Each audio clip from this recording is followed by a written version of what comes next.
Podcast ITEPOL. Saludos, soy Caco de ITEPOL y hoy en nuestra sección de podcast contamos con Luis Martín, uno de los autores que han participado en el Consenso Victoria I para la elaboración del documento INVI, Incidentes Múltiples de Víctimas Intencionadas. Con Luis vamos a hablar sobre los objetivos del consenso, quiénes han participado, su aplicación a nivel institucional y el aporte para un patrullero. Ante todo, agradecer a Escuela Tres Armas el ponernos en contacto con Luis para llevar a cabo la entrevista. Y como siempre, antes de iniciar, os queremos pedir un pequeño favor que os costará unos pocos segundos y para nosotros es de gran ayuda. Es comentar el audio, tanto en iVoox, iTunes o cualquier otra plataforma que utilices, ya que nos ayudará a tener mayor visibilidad y llegar a más personas interesadas. Y ahora sí, damos paso a la entrevista. Bienvenido al podcast, Luis. ¿Qué tal estás?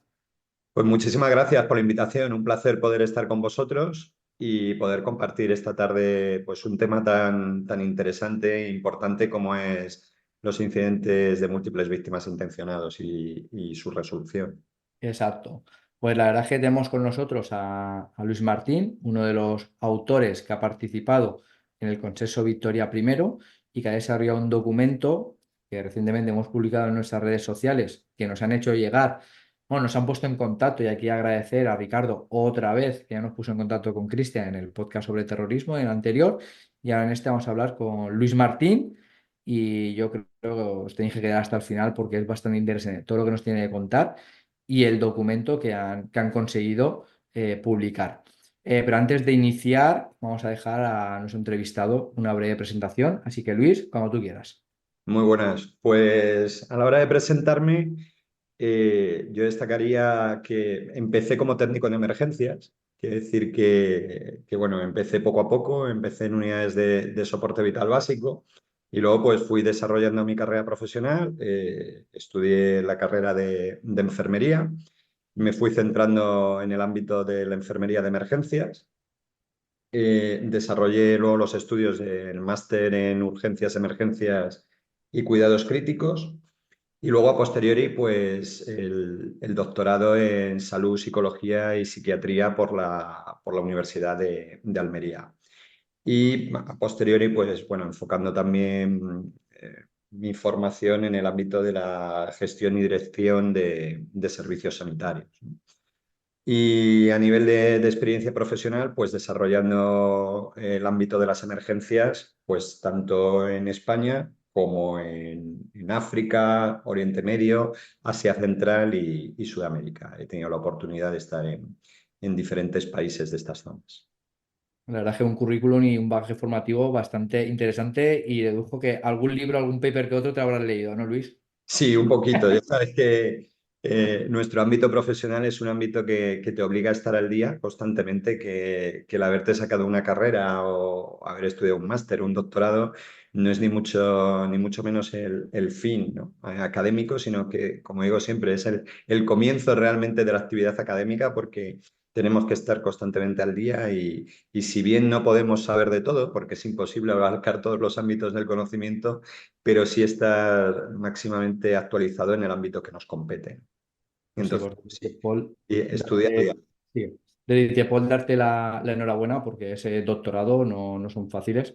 Ujú. Hablarte durante años, dedicarle a una investigación concreta. Así que parte de Paul, nuestra enhorabuena y gracias por tu tiempo para darnos esta información tan valiosa que nos vas a dar para todos nuestros oyentes.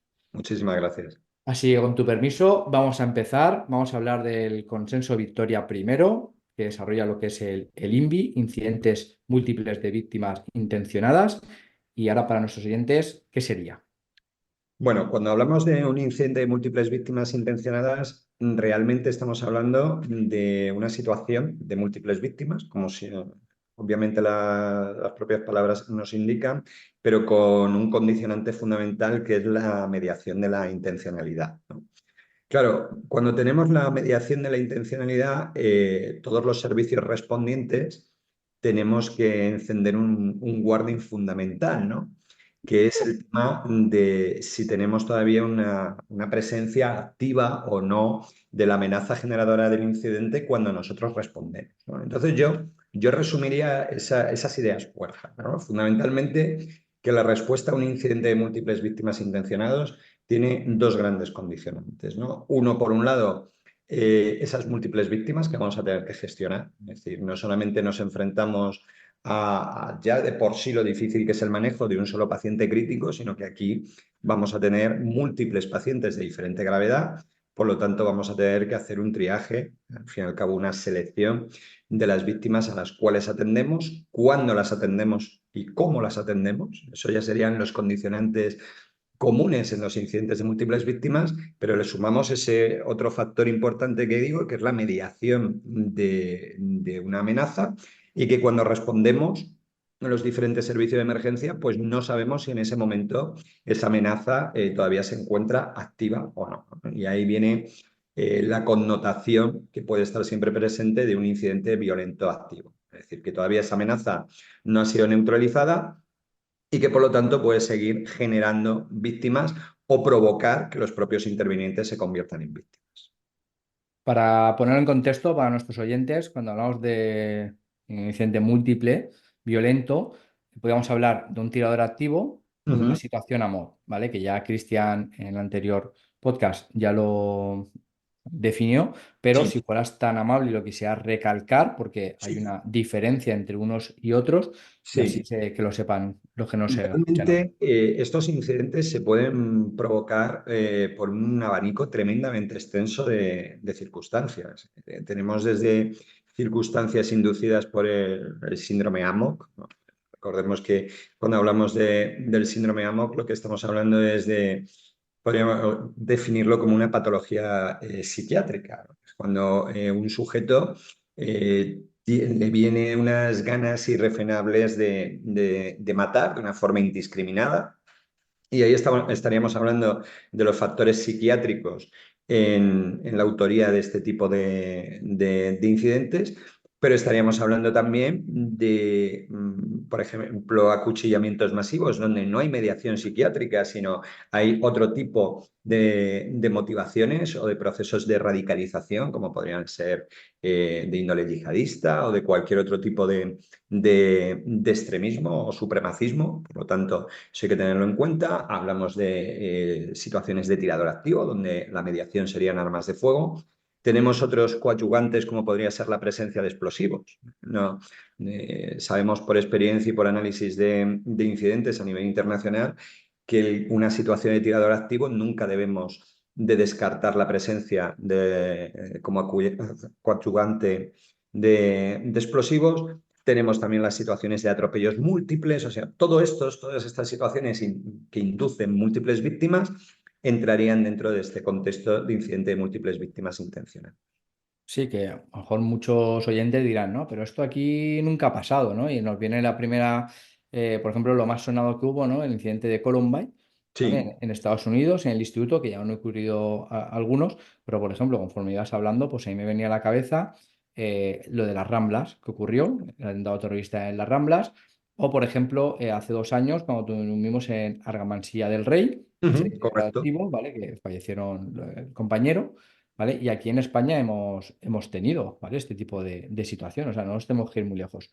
No quiero entrar en la parte táctica porque sería muy difícil en una entrevista, pero a correcto. mí me ha llamado mucho la atención y lo habéis deducido perfectamente, que cuando un patrullero, o bueno, o ya llega el grupo de intervención y hace ese triaje que comentabas, tiene que dejar de lado la parte emocional de las víctimas que te van a recabar, que te van a decir tu ayuda, ¿no? Y que las vas a ver sangrando, o mutilados, o bebés, como vimos en el vídeo en Sydney, ¿vale?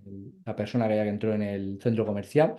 ¿Qué matices podrías aportarnos ahí sobre esa parte emocional que habéis trabajado? Correcto. Mira, me parece importantísimo el matiz con el que has introducido, ¿no? El tema de muchos, no solamente ciudadanos, sino profesionales de diferente ámbito de emergencias, pues pueden ver estos incidentes como algo lejano, ¿no? Algo que ocurre en otros países.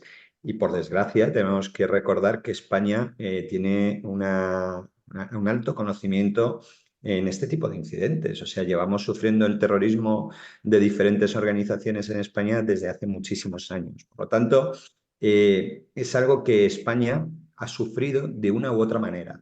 Lo que sí es importante aquí es hacer el matiz de el análisis de la motivación del que ejecuta el incidente. Es decir, en Estados Unidos, pues por las circunstancias sociales, circunstancias legales, etcétera, etcétera, puede haber un perfil del que perpetra este tipo de ataques y los ejecuta con una serie de medios.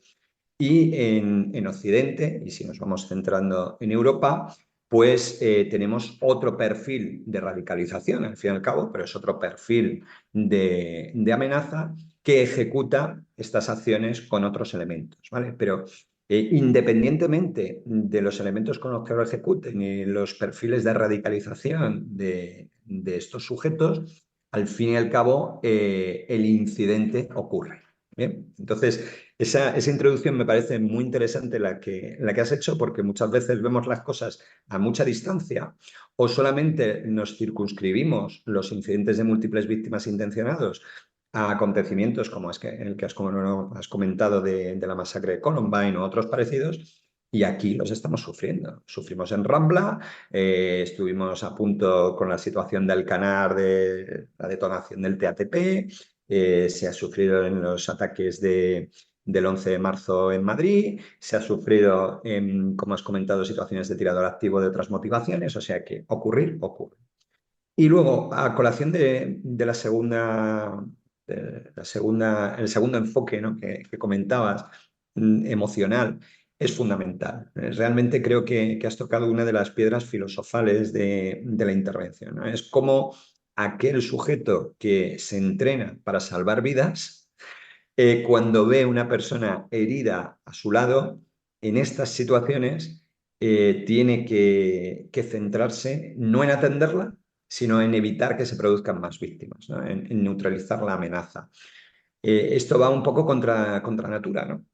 Repito, llevas un poco en tu ADN el ayudar, y entonces el dejar de lado a esa víctima para seguir progresando y buscar dónde se encuentra esa amenaza e intentar neutralizarla lo antes posible, pues va un poco contra natura, ¿no? Pero sabemos, hemos aprendido, y así se ha de entrenar, que la mejor forma de evitar nuevas víctimas y de darles una oportunidad de supervivencia a los heridos que ya se han producido, pudiéndoles prestar una asistencia lo más adecuada posible y lo más temprana posible, es poder neutralizar cuanto antes la amenaza o generar, como hablaremos posteriormente, entornos de mayor seguridad para poder prestar esa ayuda, ¿no? Entonces, pues es verdad, la preparación psicológica es fundamental, y una de las líneas de trabajo actuales y que a mí me parecen más interesantes es precisamente esa, ¿no? La preparación de los primeros intervinientes para poderse exponer a situaciones de alto estrés y poder resolver sus propias situaciones de bloqueo que puedan surgir, y así poder desarrollar su misión en ese momento, ¿no? La preparación psicológica es fundamental. Y luego entraremos un poquito más adelante para hablar de esa primera intervención, sobre todo el patrullero, que a nosotros de Ujú. Interpol y por nuestro colectivo policial, lo que más les va a interesar. Pero vamos a dejarlo de lado de momento. Y el INVI, quiero creer, y así me lo has, ya lo sé, porque me lo has dicho, no sale de nada, ¿no? ¿Cuál sería el origen? ¿De dónde esa génesis? ¿De dónde viene? El génesis de lo que es nuestro documento, ¿te refieres? ¿Correcto? Correcto. Bien, bueno, pues realmente el origen aparece de la propia inquietud de los profesionales. Yo creo que es como todo, ¿no? Al fin y al cabo, como cualquier método científico, pues parte de una pregunta de investigación, ¿no? Y esa pregunta de investigación la ejecuta aquellos que se están exponiendo día a día a los problemas en su trabajo, ¿no? Entonces, cuando diversos compañeros y diversos profesionales teníamos todos la misma pregunta, ¿no? Es decir, bueno, muy bien, si nos enfrentamos a un incidente de múltiples víctimas intencionado, ¿tenemos en España algún procedimiento, algún protocolo, llamémoslo X, luego veremos que la mejor palabra y lo que realmente buscábamos era consenso, ¿no? Pero ¿tenemos algo puramente adaptado a nuestra realidad nacional, con todas las peculiaridades, como te comentaba antes, de perfil, de atacante, de tipo de respuesta, de legislación, etcétera, etcétera? Esa fue nuestra pregunta inicial de investigación, ¿no? Y claro, es sorprendente cuando a esa pregunta se responde con un rotundo no. Es decir, si bien teníamos espejos en otros países, como es el consenso Hartford en Estados Unidos, pero en España no teníamos ningún procedimiento propio para los servicios de emergencia en tanto en cuanto se centrara en la resolución de un incidente de múltiples víctimas intencional. No estoy hablando de connotaciones de seguridad o documentos centrados en los procedimientos de seguridad de fuerzas y cuerpos de seguridad del Estado, etcétera. No voy a hablar de eso ni nos estamos centrando en eso. Nos estamos centrando en la existencia o no de un documento que contemplara intervinientes, zonas, víctimas y cómo atender mejor a esas víctimas. Y no había ningún documento, ¿no? Entonces, de esa inquietud y de esa pregunta de investigación, pues surgió ese germen que luego se fue desarrollando poco a poco y que tuvo como resultado el documento de consenso, ¿no? Esto fue un trabajo en equipo. A mí siempre me gusta destacar esto, que esto quien piense en individualidades creo que está muy equivocado, ¿no? En mi humilde opinión. Esto es un trabajo completamente en equipo. Yo ahí pues estoy muy orgulloso de ese equipo que conformamos, ¿no? Ese germen. En aquel momento, dentro de la Sociedad Española de Medicina de Emergencias, de SEMES, había un grupo de trabajo, bueno, y que hoy todavía existe, aunque ahora mismo no tengo el placer de pertenecer a él, porque por diferentes connotaciones, pues uno tiene que ir, no tiene tiempo para todo y tuve que dejarlo, ¿no? Pero dentro de ese subgrupo que te comento, dentro de la Sociedad Española de Medicina de Emergencias, que era el grupo de trabajo de enfermería militar, ¿no? Ese, digamos que fue el grupo de trabajo donde se centró todo el desarrollo del documento de consenso Victoria. Y digo, donde se centró, fue un poco la fábrica, ¿no? Porque tanto la materia prima como los profesionales, ¿no? Si queremos usar esta serie de símil, era tremendamente transversal y multidisciplinar, ¿no? O sea, estamos hablando de más de 35 profesionales pertenecientes a más de 15 entes públicos diferentes. Cuando hablo de entes públicos me refiero a servicios públicos diferentes, ¿no? Y estamos hablando de presencia desde en el ámbito científico de la Universidad de Almería, que fue la que nos dio un sostén en la metodología científica, que luego si quieres podemos hablar, pero que es fundamental. O sea, este documento no tendría sentido si no tiene un sostén científico que lo avale. Y tenemos representación desde elementos de fuerzas y cuerpos de seguridad del Estado, policías locales. Tenemos dentro del ámbito de los servicios de emergencia, técnicos de emergencia, médicos, enfermeros, profesionales de red hospitalaria, centros coordinadores, psicología, bomberos, o sea, te podría ir mencionando y todos ellos con una amplia experiencia profesional, ¿no? Entonces, por eso digo que primero es un trabajo en equipo y es un trabajo multidisciplinar y transversal. Me gusta decir esas dos palabras porque si bien una indica los diferentes perfiles de los participantes, la otra lo que hace más hincapié es que todos los participantes tenían el mismo peso en la toma de decisiones. Y eso creo que es fundamental, ¿no? Aquí no hay un servicio que tenga más preponderancia en esa toma de decisiones o en llegar al consenso. Todos los profesionales, vinieran de donde vinieran, fueran de donde fueran, etcétera, etcétera, tenían el mismo peso a la hora del análisis de sus aportaciones, ¿no? Entonces eso nos dio un documento pues, bastante sólido a nivel de los participantes y luego sólido en metodología. Y perdona que insista tanto en esto, pero es que, claro, yo me pongo en situación del usuario, ¿vale? El usuario me refiero a aquel al cual le llega una información, pues necesita saber qué peso tiene esa información que está leyendo, ¿no? Qué veracidad tiene y si realmente tiene un sostén o no lo tiene. Es decir, Hoy en día que el acceso a la información es muy abierto, esto es un arma de doble filo, ¿no?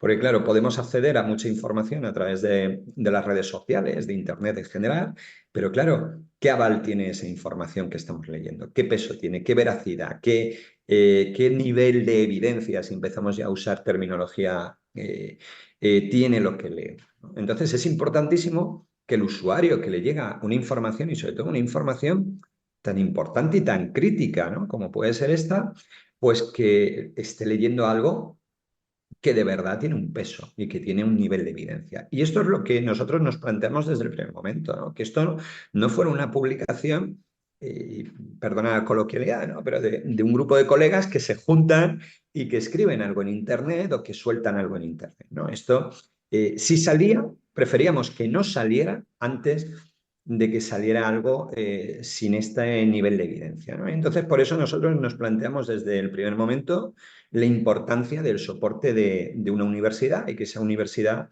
nos guiara en la metodología, aunque muchos de nosotros teníamos estudios ya superiores a nivel de desarrollo de documentos científicos, pero es importante tener el apoyo de la universidad. Y por eso decidimos hacer un documento de consenso precisamente y no darle otra forma.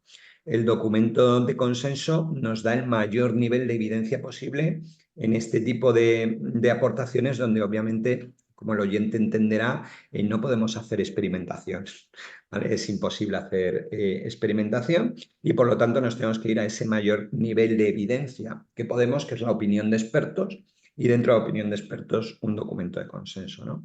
Y este documento de consenso, pues a través de la aportación de cada uno de los expertos y haciendo una metodología Delphi, que bueno, es una metodología de introducción de opiniones de expertos hasta llegar al mayor nivel de evidencia posible, es decir, al consenso, mediante análisis estadístico bueno, nosotros usamos el índice de Kappa-Cohen, y mediante este análisis estadístico, pues llegábamos a que el total de aportaciones de los diferentes expertos estaban consensuadas entre el resto de expertos que leían estas aportaciones y por lo tanto llegábamos a poder concluir que teníamos un consenso entre todos los expertos de cada una de las aportaciones que se hizo.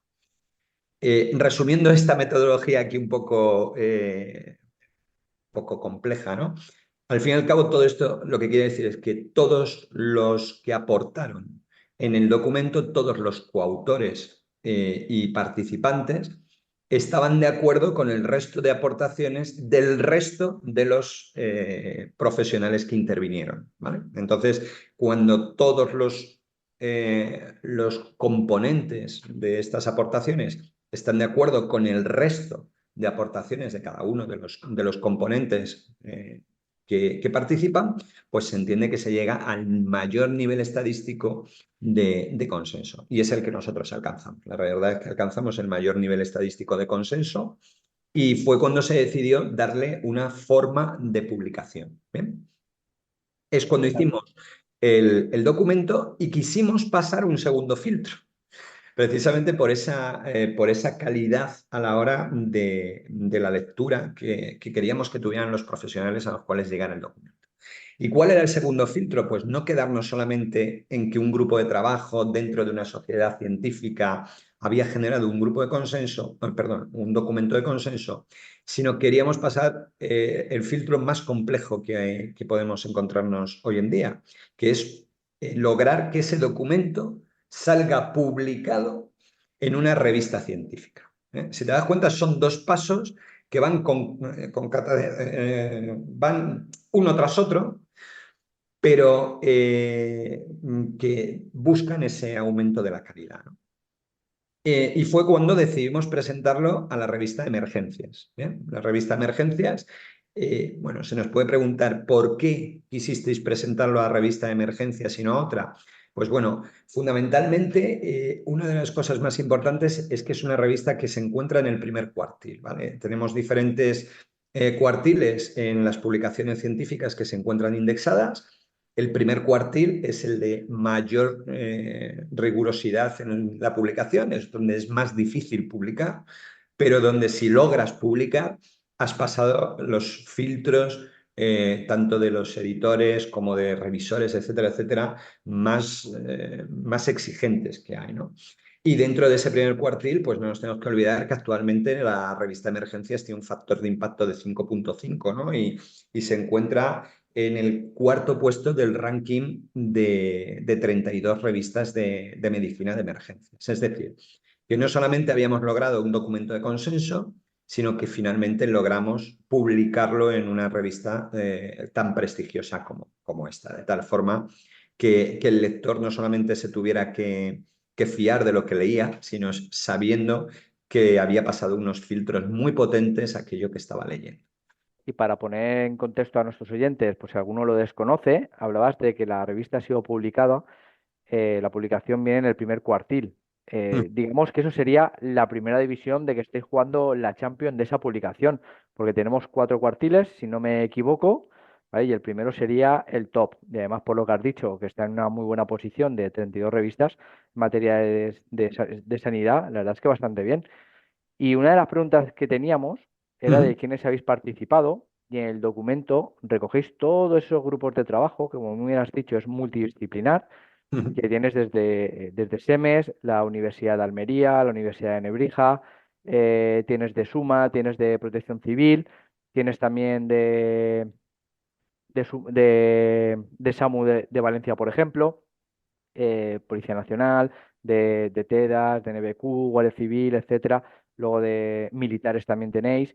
Entonces, como bien has dicho, tenéis un conglomerado de gente relacionada con el sector de la seguridad y sanitario que han sido los que han podido por fin darle vida, ¿no? A este documento, que luego hablaremos de ese implante a nivel institucional.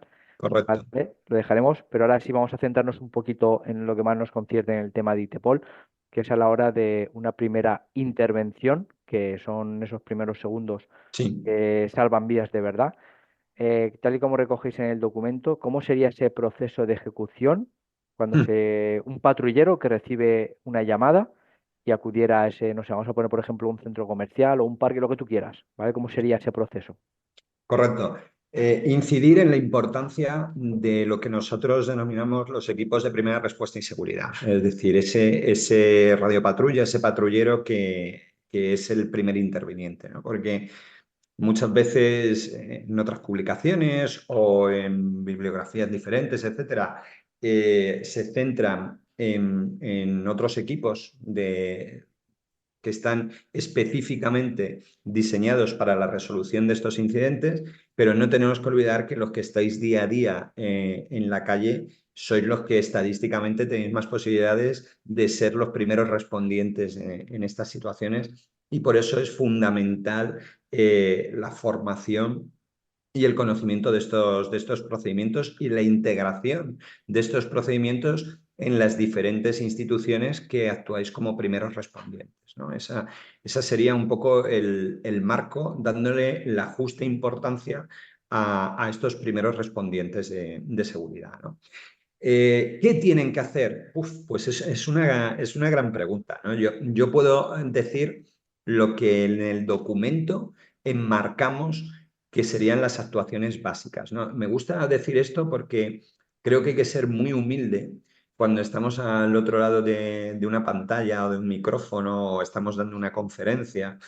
Hay que ser muy humilde cuando hablamos de cómo tiene que intervenir un profesional que se encuentra en una situación tan extrema como esta, ¿no? Porque realmente es un mundo, cada intervención, vosotros lo sabéis perfectamente, cada intervención es diferente en cuanto al contexto, en cuanto al entorno, la situación, los medios, quién responde, la equipación y formación de quién responde en concreto, el binomio o el profesional que lo hace.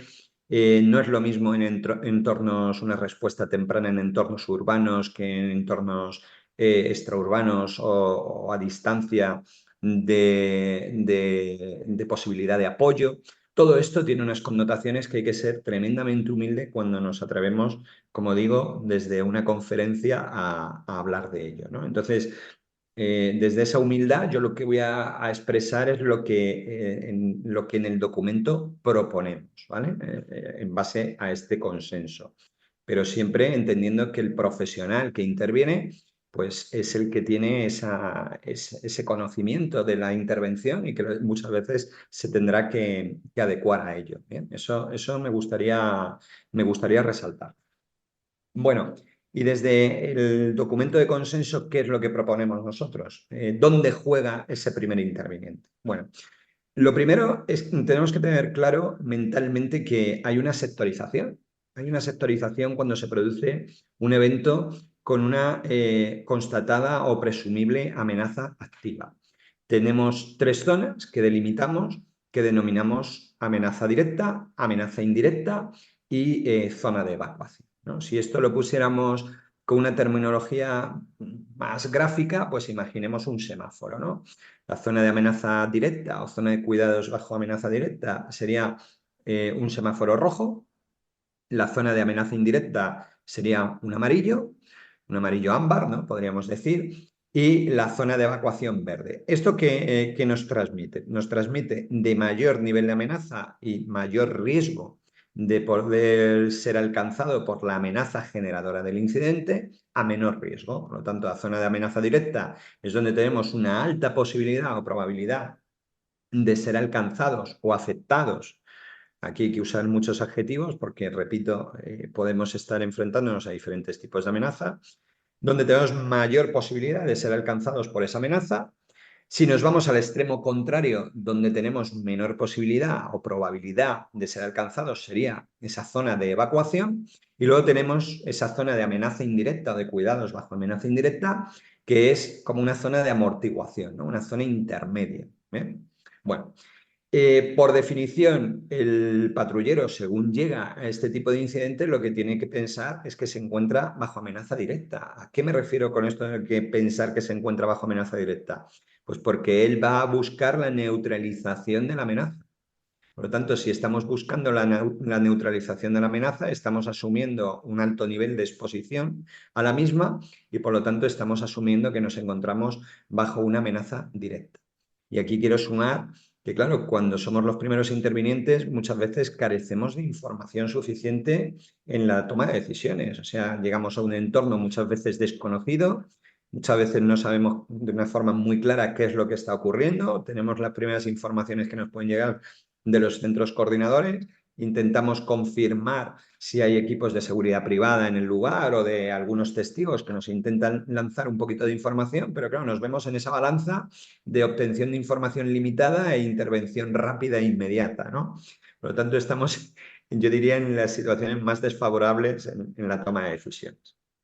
Pero bueno, asumimos que estamos en esa zona de amenaza directa, donde nosotros, repito, estos equipos lo que buscan es la neutralización temprana de la amenaza. Esto creo que todos lo tienen que tener claro, ¿no? Y lo decíamos en la introducción. El objetivo es neutralizar esa amenaza para evitar que siga produciendo víctimas. Eso lo tenemos clarísimo, ¿no? Por lo tanto, ¿quiénes van a intervenir en esta zona de amenaza directa? Pues va a intervenir estos equipos de primera respuesta de seguridad que comentábamos, estos radiopatrullas, llamémoslo de seguridad ciudadana, etcétera, llamémoslo según donde intervengamos, tiene una nomenclatura u otra, y por supuesto, en caso de disponer de ellos de forma rápida, equipos específicos, equipos de asalto, equipos específicos para la neutralización de esa amenaza. Pero no nos tenemos que olvidar de otro elemento fundamental que va a estar ahí metido, que es las propias víctimas del incidente. Cuando hablo de víctimas no me refiero solamente de heridos, sino de personas que se encuentren en esa zona todavía de amenaza directa, pretendiendo salir de allí. Entonces, claro, estamos jugando con que por un lado tenemos que neutralizar a una amenaza que no tenemos muy bien identificada ni elementos de criterio probablemente suficientes, lo sumamos a heridos que nos encontramos en la zona donde estamos interviniendo y por otro lado lo sumamos a ciudadanos que pretenden salir de allí y que nosotros no sabemos si el que viene corriendo hacia nosotros puede ser una amenaza o no. ¿Qué quiero decir con esto? Que si bien estoy insistiendo en que es importante formar a ese primer respondiente, al profesional, creo también, y no es que crea yo personalmente, creemos que es fundamental formar al ciudadano. Formar al ciudadano para poder salir en condiciones de seguridad de este tipo de incidentes. ¿Bien? Y cuando hablo de salir en condiciones de seguridad, es no solamente seguridad para el propio ciudadano que quiere huir, sino para que ese ciudadano no se convierta en un posible riesgo para el interviniente, para estos primeros intervinientes. Por eso siempre hablamos de que hay que tener unos planes de formación para los profesionales, pero también es fundamental de forma simultánea tener unos planes de formación e implementación de esta formación en la ciudadanía. Y repito, para que sepan cómo responder ante estas situaciones, sepan salir de ellas en las mejores condiciones de seguridad, de tal forma que no sean un estorbo o una posible amenaza a los primeros intervinientes, y para que sepan también cómo colaborar en la primera asistencia de las víctimas en caso de que sea posible y puedan colaborar. Y aquí el control de hemorragias es fundamental, pues sabemos que es la primera causa de muerte evitable, y reitero esto de evitable, en este tipo de situaciones. Por eso hay que formar al ciudadano. Y quería insistir porque, si te das cuenta, cohabita el ciudadano con el primer respondiente en zona de amenaza directa, en estos primeros momentos de la intervención. ¿Vale? Respecto, nos vamos centrando en el primer interviniente. Lo que decía, localiza, intenta neutralizar la amenaza lo antes posible, haciendo una evaluación del tipo de amenaza y otros coadyuvantes que pueda tener esa amenaza, como posible presencia explosiva, etcétera, etcétera. Pero como bien dices, no es el objeto de la charla el centrarnos en los procedimientos operativos. Y inmediatamente lo que tiene es que tener muy clara esa dinámica de sectorización y de neutralización, no de asistencia a las bajas. Todo lo que nos centremos en intentar atender al herido sin darle prioridad a la neutralización son más víctimas que se pueden estar produciendo, o nosotros mismos o nuestros compañeros convertirnos en víctimas. Esto es importante. Ahora bien, es normal que a quien nos escuche diga, bueno, pero alguien atenderá a las víctimas, alguien se va a centrar en atender a las víctimas. Bueno, cuando el mando de la intervención así lo considere oportuna, según la gestión de sus recursos operativos, lo que puede establecer y lo que nosotros defendemos que se establezcan sean equipos que llamamos ETR, equipos tácticos de rescate, ¿no? Este equipo táctico de rescate serán profesionales de fuerzas y cuerpos de seguridad, de policías locales, etcétera, etcétera, que no solamente tendrán la capacidad, si se requiere, de poder neutralizar la amenaza, sino que en este caso su función será ir a retaguardia de estos compañeros que quieren, cuyo objetivo es neutralizar la amenaza, pues irán a retaguardia haciendo un primer triaje de las víctimas, un triaje muy básico, un triaje bipolar, simplemente quien pueda salir andando que salga hacia una zona de escape, y quien no, hacer extracciones muy rápidas de estas bajas a una zona de mayor seguridad y ahí aplicar unos primeros auxilios en entornos tácticos, ¿no? Un control de hemorragia, una apertura de vía aérea, un parcheo de lesiones torácicas, una prevención de hipotermia, ¿no? Es decir, estos ETR lo que van a hacer es coger a las víctimas de esa zona de amenaza directa, hacer una extracción rápida a la zona de amenaza indirecta, y en esta zona de amenaza indirecta hacer lo que llamamos un nido táctico de heridos, es decir, aglutinar bajas en una zona de seguridad y empezar a prestar los primeros auxilios con esas limitaciones de entornos tácticos que hablamos, ¿no? Pero ya os digo, estos serían elementos, serían núcleos especialmente diseñados para ello, que los tenemos en reserva, pero también podrían ser binomios que estuvieran formados dentro del operativo y que nosotros, o el mando de la intervención, destinara a este menester si la situación táctica lo permite. Vale, voy a hacer una recapitulación y luego un par de matices a todo lo que has comentado, si me acuerdo. Vale, primordial sería neutralizar la amenaza, lo que hemos dicho al principio, ese control emocional con relación a las víctimas que te van a pedir ayuda y que vas a ver un poquito de todo. Lo primero sea neutralizar a la amenaza, y cuando la tengas neutralizada, no quedarte ahí, porque nadie te dice que no puede haber otra segunda o una tercera, porque puede ser un grupo que esté esperando, y así lo recoge en el documento, de que cuando supuestamente ha pasado todo y estén en la zona segura, vayan a cometer en ese momento porque hay más gente. Esto es como cuando se hace un cacheo y Eso encuentras es, un arma, sigue porque a lo mejor puede haber otro eso arma, es, correcto. ¿vale? Luego ya un segundo grupo se encargaría ya de ya ayudar a las víctimas cuando esa zona ya está asegurada o casi asegurada supuestamente y ya extraer para ya que los servicios sanitarios se dediquen al atender de esas personas, el triaje, etcétera. Me Eso ha es. gustado mucho lo que has comentado del tema de la integración y lo del tema del mando. Aparte también lo del tema de las bajas, ¿no? Cuando has hablado del tema, me imagino que te haría referencia al torniquete, porque en estas situaciones Ujú, la gente fallece por el tema del shock hipovolémico correcto. en esta situación. Pero me gusta mucho el tema de la integración porque hemos hablado y esto sería lo ideal, ¿vale? Ujú, Pero yo ahora me pongo en una situación real. Yo estoy como muchos compañeros, en un municipio donde pueden haber centros comerciales y ahí ujú, se van a juntar, pues mínimo dos, tres cuerpos, ¿vale? eso, Cada uno de un padre y una madre, que luego hablaremos ese a nivel institucional, cómo se puede llevar a cabo y luego la figura del mando. Es muy ujú, importante porque, por ejemplo, en Estados Unidos, ya hemos visto en algunos vídeos y en la policía de Los Ángeles, para estas situaciones críticas tienen un mando, o, sí, bueno, no tiene por qué ser un mando, sino una persona sí, sí, especializada correcto.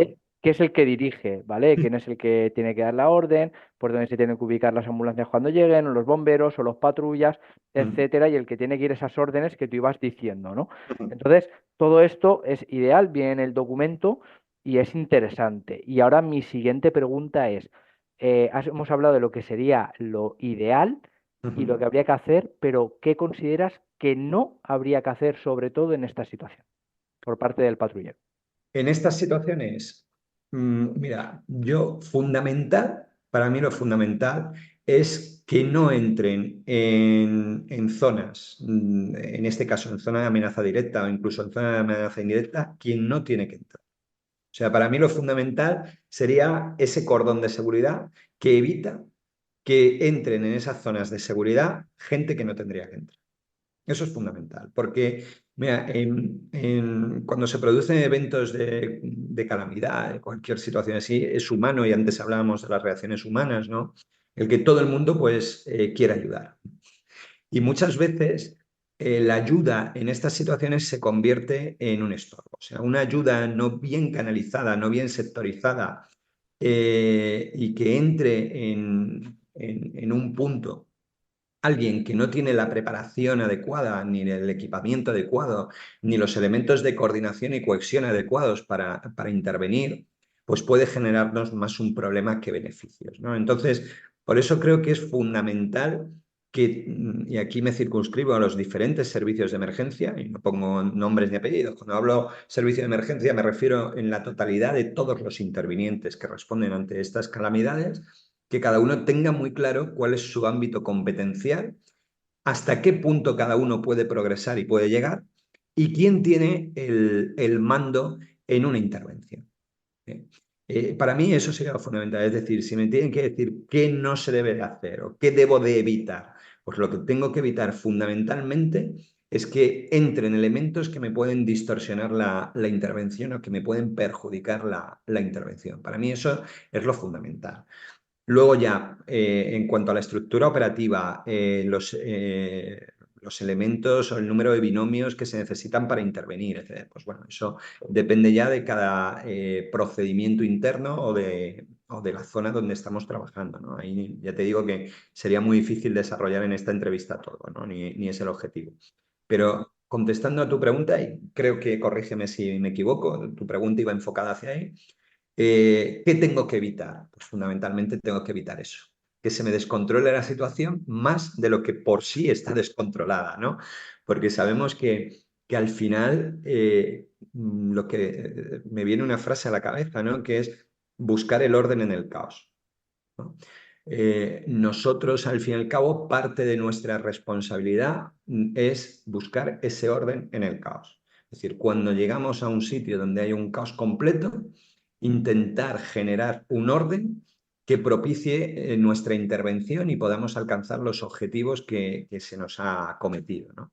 Unos profesionales, su objetivo será neutralizar la amenaza, otros será extraer a las víctimas, otros será atender a los heridos. Cada uno tiene su cometido y buscaremos nuestro orden dentro del caos que se está produciendo.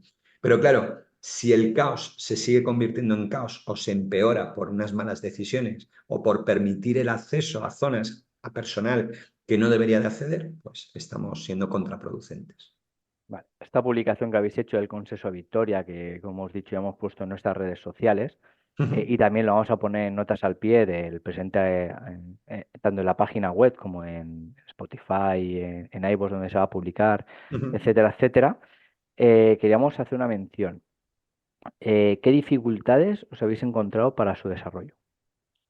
Pues mira, te voy a ser muy sincero, realmente las dificultades propias de la metodología. O sea, yo dificultades por parte de los profesionales ninguna. Obviamente, todo, más bien todo lo contrario, o sea, categóricamente todo lo contrario. Todo profesional que le ofrecíamos participar eh, ha estado encantado de participar. Todo el que podía sumar su granito de arena, como se suele decir, estaba encantado de sumar su granito de arena. O sea, aquí dificultades por parte de los profesionales, ninguna. O sea, yo lo único que puedo dar siempre será gracias a todo el equipo, a cada una de las personas que directa o indirectamente, pues tanto directa como indirectamente, han participado, ¿no? Aquí te decía 35 y 15 instituciones de forma directa, pero si nos ponemos a sumar los apoyos de forma indirecta, pues sería difícil de cuantificar y de dar las gracias a todo el mundo, ¿no? Por lo tanto, las dificultades me centraría en las propias que te digo de esos criterios de calidad tan rigurosos que buscamos nosotros mismos, esos objetivos de calidad que nosotros buscamos cuando nos planteamos hacer este trabajo, ¿no? Es muy duro hacer un documento de consenso cuando quieres tener una fiabilidad estadística adecuada. Tienes que ser muy metódico en las anotaciones, en las transcripciones. Estamos hablando que se hicieron 5 rondas entre todos estos profesionales, por lo tanto, suma las aportaciones que cada profesional hace en cada una de las rondas a cada uno de los epígrafes que ves en el documento. O sea, estamos hablando de multitud de aportaciones que tienen que ser valoradas por el grupo de revisión, que tienen que ser reenviadas a la totalidad de autores, que se tienen que ir haciendo anotaciones estadísticas de cada una de las modificaciones y aceptaciones que se hacen para poder tener una validez en la metodología y poder llegar a aseverar de forma matemática, con ese índice de Kappa-Cohen que estábamos hablando, que hemos llegado al consenso. Y ese era el primer paso solamente. Luego, esa cantidad de folios, de anotaciones, etcétera, etcétera, darle una forma de publicación científica. Y claro, una forma de publicación científica en una revista, publicable, valga la redundancia, en una revista que, como bien sabes, te limitan el número de palabras. Y entonces, claro, te ves obligado a que no puedes publicar todos los datos, el 100% de la metodología, de los datos, etcétera, que has sacado, porque claro, nos iríamos a prácticamente 100 hojas de documentos, ¿no? Y te dicen, no, no, oiga, usted lo tiene que publicar en tantas palabras, son tantas hojas lo que a usted le podemos, es exigible, y además es un requisito en sine qua non, ¿no? Para que nosotros valoremos simplemente si publicamos o no publicamos. Entonces, el siguiente paso, que es muy duro, es el de resumir todo y darle una forma publicable. Y luego el último paso, que es el filtro de los editores y revisores de la revista, ¿no? Ellos, como grandes profesionales en el ámbito de la publicación, en la metodología científica y clínica, pues leen, hacen una lectura crítica, ven qué puntos se tienen que mejorar, cuáles son aceptables, cuáles no, y si ellos no dan el visto bueno con una revisión de pares, como se hace, pues no se publica el documento, ¿no? O sea que esto era como ir pasando diferentes prueba tras prueba tras prueba. Estamos hablando que nosotros comenzamos con esto a principios de 2017 y la publicación online, que es anterior digamos, en papel, en revista, fue, si no recuerdo mal, en octubre del 2018.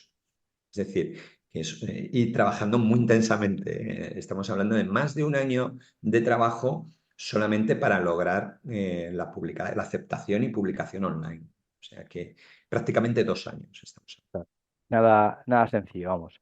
Efectivamente. Y este consenso, Luis, digamos que sería estático o es modificable. Plenamente dinámico, plenamente dinámico. Mira, cuando hablamos de este documento de consenso y me decías, bueno, ¿cuál es el objetivo, no? Yo lo traduciría en una sola palabra, herramienta. Es decir, este documento, el profesional lo tiene que ver como una herramienta de trabajo, de verdad, ¿no? Esto no es algo estático, no es un dogma, no es un protocolo de oficial cumplimiento, por eso huimos de la palabra protocolo. No, no, no. Nosotros, ni mucho menos es un curso, ¿no? Esto no es un curso, no existe un curso en el documento Victoria, no, no, no. Este documento de consenso lo que pretende es ser una herramienta para el profesional a los diferentes niveles de decisión que tenga este profesional para que le sirva si algún día se enfrenta a la resolución o planificación, por eso hablo de los diferentes ámbitos de decisión que pueda tener el profesional, pues que le sirva como esta herramienta que te estoy diciendo para intentar llegar al procedimiento más adecuado dentro de su ámbito de competencias y de responsabilidad. Es decir, el documento de consenso no es un fin, es un medio.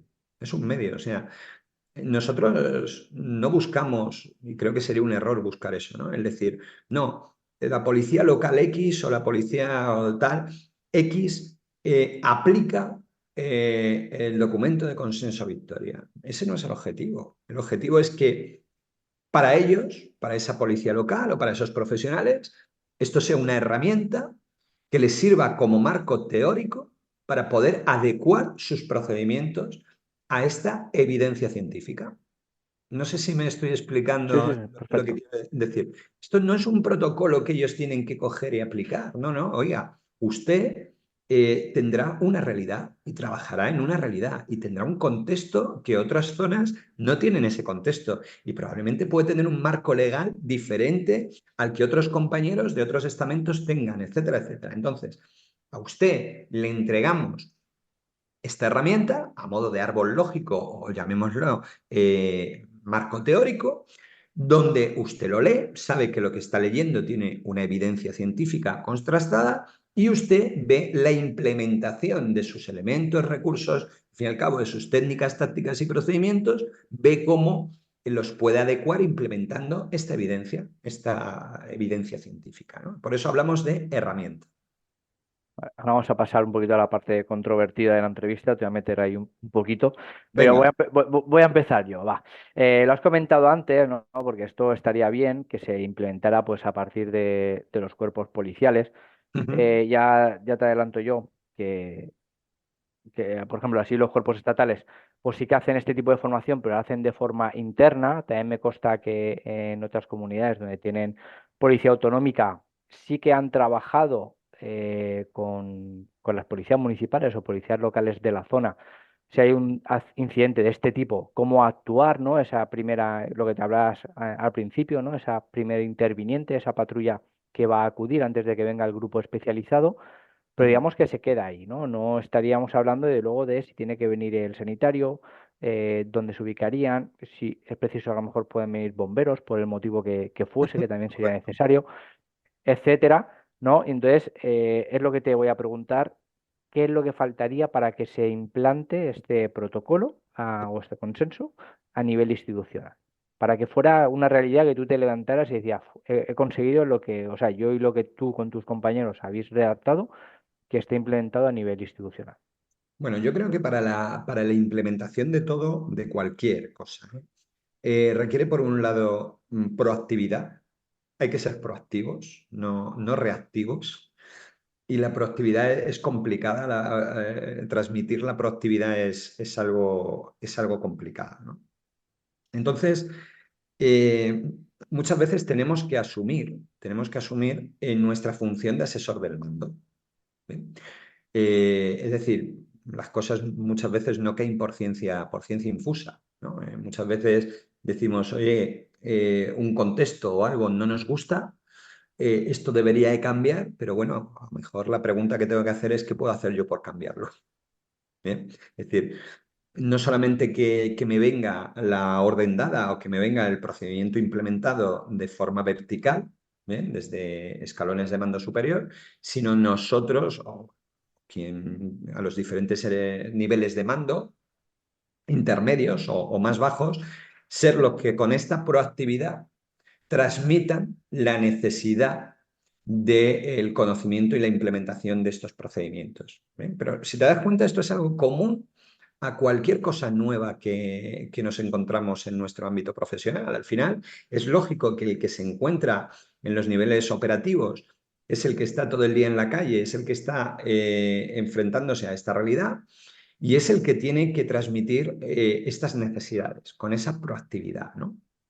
Por lo tanto, ¿qué es lo que creo que hay que hacer? Pues simplemente transmitir por la cadena de mando la necesidad, en este caso, de establecer procedimientos, tanto primero internos y luego de colaboración o conjuntos operativos, transmitir la existencia de, en este caso, una herramienta que nos puede ayudar a implementar estos procedimientos y así, como estoy diciendo, transmitírselo en la cadena de mando, ascendiendo de forma vertical, ¿no?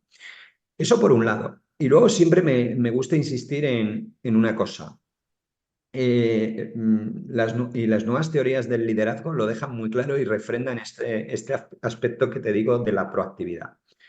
Las decisiones en cualquier organización está demostrado que tienen que ser tomadas al menor nivel posible de la cadena de toma de decisiones. ¿Bien? ¿Qué quiero decir con esto? Que porque pensemos que estamos en eslabones bajos de la cadena de toma de decisiones, no quiere decir que nosotros no tengamos que tomar decisiones y tengamos que ser proactivos en los planteamientos o resolución de problemas. ¿Bien? Y una organización que se precie tiene que dar voz, voto y capacidad de decisión a estos escalones medios e inferiores de sus cadenas de mando y de toma de decisiones, ¿no? Y me dirán, bueno, y hacia arriba, cuanto más hacia arriba, es que no tienen que tomar decisiones. No, no, ni mucho menos. Tienen que tomar decisiones, pero pocas. ¿Qué quiero decir con esto? Las decisiones que se tengan que tomar en las partes altas de las escalas de mando, de estas escalas de decisión, tendrán que ser pocas, pero de gran calado. De gran calado. Es decir, las decisiones que se toman a altos niveles de la institución, llamémoslo, o de la empresa, o lo podemos poner diferentes nombres según donde estemos trabajando, cuanto más alto se esté en esta cadena, menos decisiones hay que tomar, pero de mayor calado. De tal forma que todos los elementos de la cadena tienen que formar parte en la toma de decisiones. Y con esto no es que esté tirando balones fuera ni para un lado ni para otro, ni diciendo, no, no, es que los de arriba no tienen por qué ser responsables de esto o toda la responsabilidad lo tienen los de abajo. No, no, si te das cuenta, lo que estoy defendiendo es la bidireccionalidad en la toma de decisiones. Estoy defendiendo que desde abajo tenemos que impulsar proyectos, tenemos que impulsar ideas, tenemos que ser proactivos y desde arriba se tiene que ser receptivo a estos planteamientos y darles el calado suficiente para que se institucionalicen. Esto es una cadena bidireccional. La verdad es que, como has comentado antes, esta publicación la tenemos desde octubre de 2018, Correcto. casi 6 años después, y reitero el agradecimiento a Ricardo y a la Escuela Tres Almas por habernos puesto en contacto contigo y poder darle esa luz que se merece este documento, a ver si ojalá en menos de 6 años ya estuviera implantado a nivel institucional, porque al fin y al cabo esto salva vidas, Correcto. salva y previene. ¿vale? Una situación de este tipo que es lamentable y que luego cuando vemos, y por desgracia en los últimos años hemos visto aquí en España también ocurrir, pues bueno, en Algeciras también tuvimos, pues el Sí. tema del sacristán, por ejemplo, Ujú. y cada vez, pues oye, por desgracia, pues el tema de enfermos mentales está subiendo y cualquiera puede coger un cuchillo y irse y hacer un tema mod o similar. ¿Vale? Entonces, esto a nivel institucional estaría bien que se implementara desde las academias, que muchas academias Ujú. trabajan a nivel de seguridad y que están metidos tanto bomberos como policías como sanitarios, o si no, poco a poco que se fuera haciendo cursos de reciclaje de este Ujú. tipo, o que se vayan iniciando. Eso sería lo ideal, a ver si se consigue, ¿no? Y ahora para ir finalizando, Luis, eh, ¿cuál va a ser ahora, cuál sería el siguiente paso dentro de este consenso, el consenso Victoria? Si Bueno, tú ahora te hicieran una segunda parte, ¿cómo la elaborarías? mira, yo para una segunda parte, fundamental, si te das cuenta, es seguir el procedimiento. Esto es un procedimiento de producción, ¿no? Un procedimiento de análisis y tenemos que seguir el mismo procedimiento. Es decir, punto primero, analizar si ha habido variabilidad en la amenaza o nos estamos enfrentando a cosas que hasta antes no nos enfrentábamos. La amenaza ha cambiado, nuestros entornos han cambiado. Bien, eso es fundamental, esto lo tenemos que analizar, ¿no?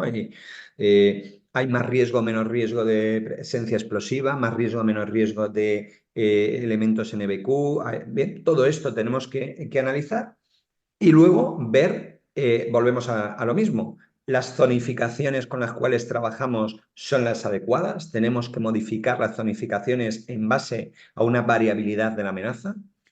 Los elementos con los cuales trabajamos, esa disgregación de profesionales, ¿no? Que aparece en el documento, el equipo de primera respuesta y seguridad, luego hablamos de los EMTA, los EMAED, la función de los SEM, etcétera, etcétera. ¿Es viable? ¿Funcionamos bien con ella? ¿No se funciona bien con ella? ¿Existen otros modelos a nivel internacional que pudieran ser implementables o no? Bien, todo esto tenemos que ir dándole, es como un ciclo, es como, pues como cuando valoramos a un paciente, ¿no? Que el paciente es dinámico y tenemos que estar constantemente haciendo la valoración del paciente, valoramos, diagnosticamos, tratamos, vemos los resultados y según los resultados cambiamos tratamientos, etcétera, etcétera. Bueno, sería lo mismo. Pues aquí exactamente lo mismo. Pero claro, para poder ver si algo funciona, tenemos que entrenar con ello y trabajar con ello. Entonces, claro, ponernos ahora mismo a ver si las figuras con las cuales se proponen y las capacitaciones que se proponen de estas figuras tienen que ser modificables o no, cuando la instauración y la implementación, como tú dices, pues va despacio, pues no tenemos elemento de criterio suficiente. Entonces, yo lo que ahora mismo nos estamos centrando más no es tanto en la modificación de las figuras o en la modificación de los planes formativos o líneas formativas, cursos más que cursos, hablaríamos de doctrina, ¿no? Doctrina formativa, que es la que se propone, que creo que ahí sí es correcta, la doctrina del TCC en el ámbito policial o la doctrina del TCCC en el ámbito militar, consideramos que son las correctas. Yo creo que lo que hay que buscar es la implementación de estos planes formativos y de esta doctrina para ver si las figuras que proponemos encajan y una vez expuestos a una situación adversa pueden responder con este ámbito de conocimiento de forma adecuada y en paralelo a la implementación de planes formativos lo que hay que trabajar es con el análisis de la amenaza constante, ¿no? Hay un poco lo que comentabas de la entrevista a Cristian, ¿no? Al fin y al cabo, lo que nos proponía es el análisis de una amenaza concreta, pues es fundamental hacer ese análisis de la amenaza, ver variabilidades en esa posible amenaza para adecuar nuestros procedimientos. Entonces, la línea actual que llevamos es esa, centrarnos mucho en seguir analizando cada vez que se produce un evento, comentarlo, ver qué tipo de evento se ha producido y el análisis de ese evento. Y por otro lado, ver si los planes formativos cubren las necesidades de los profesionales. No, la verdad es que me ha gustado todo lo que has dicho y sobre todo también tiene que hacer reflexionar el tema de la formación a civiles. Se ha hablado del TCC, pero luego me acuerdo yo, pues hace años, cuando han habido casos de este tipo de tirador activo en Estados Unidos, luego publicaban vídeos dirigidos al ciudadano, ¿no? No sé si te acordarás, pero era el pide ayuda, corre, Sí, el escóndete, correo de etcétera, ASPD. etcétera. ¿Vale? Eso está muy bien, pero yo creo que hay que dar un pasito más, y durante la charla me ha venido a veces a la cabeza, no sé si lo habrás visto, pero el documental, no me acuerdo qué plataforma era, si Netflix o Amazon, el de Ander Breivik, el noruego, en la Ujú. isla de Sí, Ulloa. sí, ¿Vale? Pues ese documental está bien porque además tratan a los supervivientes y cómo se desarrolló todo el contexto y lo que hablamos al principio de ese control emocional, ¿no? Y cómo la gente estaba escondida, cómo se ayudaban, etcétera. Entonces de aquí también animamos al oyente que es para meterse en esa situación, ¿no? Y que lo vean desde el lado civil y para que se vea la importancia de, porque como muy bien que has comentado, que también requieren una formación. Y algo tan sencillo como ponerse un torniquete, y un torniquete no cuesta dinero, tú lo sabes, está 35, 40 euros, uno que puedes llevar en el bolso, en la mochila, en la bandolera, en tu coche, etcétera, y que en un momento dado te puede salvar la vida a ti, un familiar o incluso un sí. tercero. Sí, yo creo que aquí una de las cosas fundamentales es no infantilizar a la población. Es decir, lo que se puede resumir con la palabra de hacer, esconder la cabeza debajo de la arena, ¿no? Pretender. Es decir, nos enfrentamos y la población se enfrenta a una realidad. Y creo que la población es suficientemente adulta como para exponerle qué realidad es la que hay, qué tipo de amenaza es la que se cierne sobre ella y qué elementos de seguridad y qué procedimientos de seguridad se tienen que utilizar para aumentar la supervivencia. Con esa tranquilidad y con esa serenidad y claridad, ¿no? O sea, igual que hablamos del establecimiento de una cadena de supervivencia en el ámbito de la parada cardiorrespiratoria y se hacen formaciones de RCP masivas en institutos, colegios, etcétera, etcétera, para formar a la población ante estas situaciones. Igual que se hacen campañas de tráfico y seguridad vial y se enseña lo cruento que es un accidente de tráfico y la realidad de un accidente de tráfico, y se ha visto que parte de la concienciación pasa porque la gente vea lo triste y la barbaridad que, que es un accidente de tráfico, ¿no? Y muchas veces se dice, hombre, es que es una campaña muy dura, ¿no? Mire, es que es la realidad y no llega ni mucho menos a lo que tristemente se puede ver en un accidente real, ¿no? Pues aquí lo mismo. Aquí hay que huir de esa, tratar a la población de forma infantil y plantearle desde la serenidad y la realidad lo que nos encontramos. Y mira, a colación de esto, nosotros hicimos un estudio en la Universidad de Almería con estudiantes de primer año, de diversos grados, ¿no? Donde hacíamos una entrevista a estos estudiantes después de haber recibido una formación básica en control de hemorragia y una formación básica, el famoso corra, escóndase, pele que comentabas, ¿no? Bueno, hicimos una serie de entrevistas semiestructuradas con grupos focales, tal, y era curioso, en una de las preguntas versaba sobre la percepción de seguridad que tenían previa a la charla y posterior a la charla, ¿no? Y contra lo que podemos pensar de creernos que este tipo de formaciones o este tipo de iniciativas hacia la población les puede inducir miedo, pues era todo lo contrario. En este ámbito, los chavales nos decían, no, teníamos más miedo antes de recibir la formación que después, porque ahora sabemos cómo reaccionar. La realidad la conocemos, porque la gente ve la televisión, oye las noticias, o sea, sabe a lo que se puede exponer. Con lo cual el miedo, claro que lo tienen. El miedo ya lo tienen sin necesidad que nosotros les digamos nada. Todo lo contrario. Cuando nosotros les formamos, les estamos dando la oportunidad de saber gestionar ese miedo y les estamos diciendo cómo tienen que responder, y eso genera seguridad. Entonces, en ese estudio constatamos que estos programas formativos generaban no solamente conocimientos y capacidades en el ámbito del control de hemorragias, etcétera, etcétera, sino, volvemos a lo que tú comentabas al principio, dábamos recursos de manejo psicológico, porque la gente sabía cómo reaccionar a lo que se podía exponer y por lo tanto disminuía sus niveles de ansiedad. Claro. Esa incertidumbre, ¿no? No hay nada peor que la incertidumbre. Esa incertidumbre disminuía. Exacto. Pues nada, Luis, ahora si quieres añadir algo más, es tu momento. Llevamos ya una hora de entrevista. Para mí está siendo bastante ilustrativa y espero que para el resto de nuestros oyentes que también que sea bastante pedagógica y educativa. Así que, Yo cuando añadir quieras. simplemente daros las gracias de verdad por la invitación, por poder charlar entre compañeros de algo que es tan interesante. Espero que quien nos escuche pues coja realmente la idea fuerza de esto. La idea fuerza es que nuestro documento es una herramienta. Antes he insistido en ello.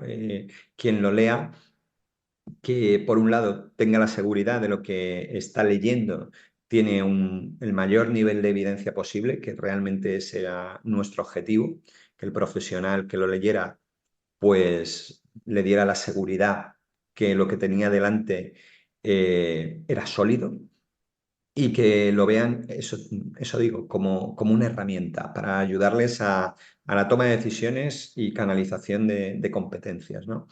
Y luego insistir en lo que comentaba al final, proactividad. Es decir, tenemos que huir de la reactividad. En estos casos, el ser reactivo supone ir tarde.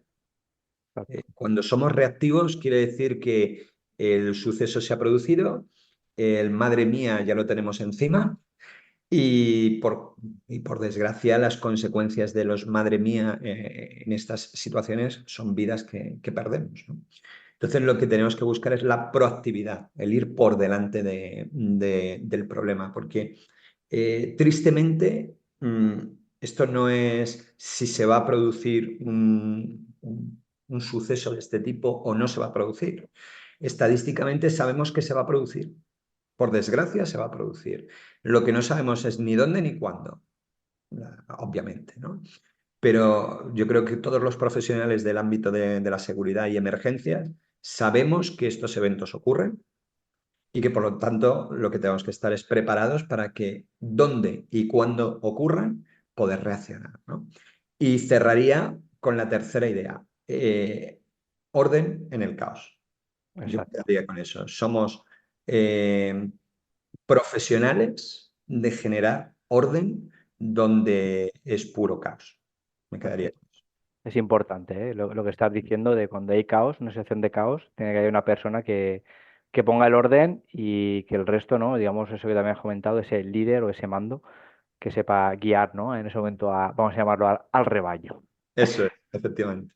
Pues nada, Luis, por parte de todo Itepol, muchas gracias. Vuelvo a reiterar otra vez el agradecimiento a Escuela Tres Armas, a Ricardo por ponernos en contacto.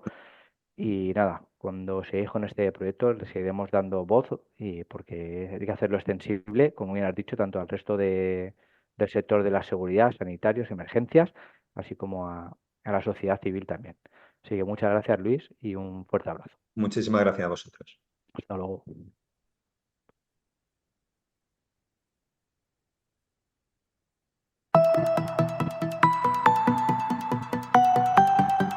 Podcast ITEPOL.